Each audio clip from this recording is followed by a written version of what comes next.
We want our politicians to be miserable. That is, I think, a fundamental truth that has to be acknowledged if we're to understand the emotion at the core of the partygate row.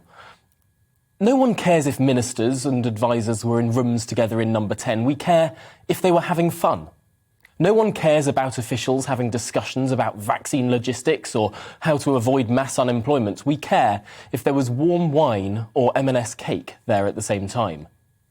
No one cares if the Prime Minister thanks his staff for their work, least of all that he thanks them outdoors, unless there are nibbles there too.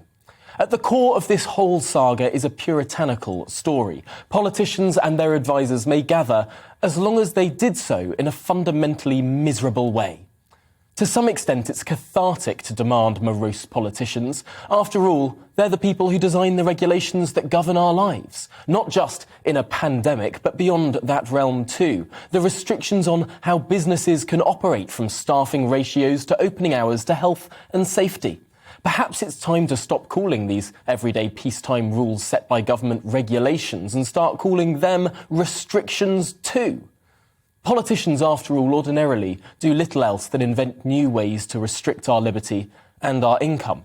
More regulations and higher taxes. It's a rare moment that the one-way train to a bigger tax burden and more restrictive state chugs back a stop or two.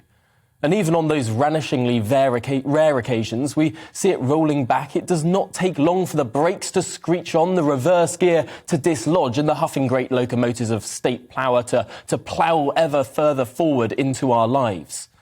No wonder we want our MPs to be paid far less than they are. No wonder we flinch when we see one has claimed for business-class train tickets or has the temerity to take a holiday.